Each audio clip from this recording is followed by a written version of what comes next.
I come from Lebanon. I was born and raised in Lebanon, which used to be the only majority Christian country in the Middle East. We were open-minded, we were fair, we were tolerant, we were multicultural. We prided ourselves in our multiculturalism. We had open border policy. We welcomed everyone to come to our country because we wanted to share with them the westernization which we had created in the heart of the Arabic world. Muslims used to send their children to study in our universities because we had built the best universities in the Arabic world. They graduated and worked in our economy because we had built the best economy in the Middle East, even though we did not have any oil. Beirut became Paris of the Middle East, the banking capital of the Middle East. In 1965, National Geographic magazine had on its front cover, Lebanon, Eden of the Middle East. Unfortunately, all this began to change as the years went by. See, we got our independence in the early 40s. But by the 60s and 70s, the Christians had become the minority and the Muslims had become the majority in Lebanon.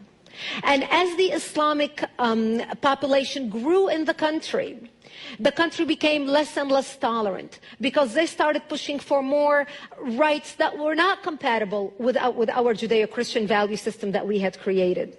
And that's when the problems started. The problem was contained until the influx of the Palestinians out of Jordan in 1970, when Lebanon brought them in because we already had refugee camps. Actually, at that time, Lebanon was the only country in the Middle East to accept the third wave of Palestinians into Lebanon.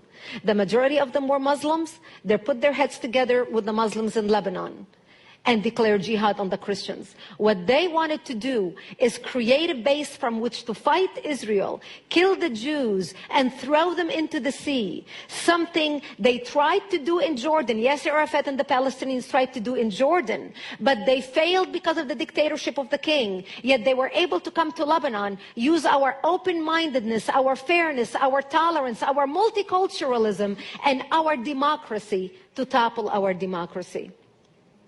My 9/11 happened to me in 1975 when radical Muslims blew up my home, bringing it down, burying me under the rubble wounded as they shouted Allahu Akbar.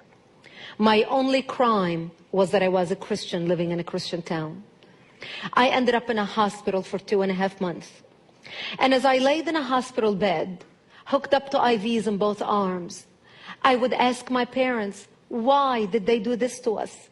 Why did they attack us? And my father would tell me, because we are Christians, the Muslims consider us infidels and they want to kill us.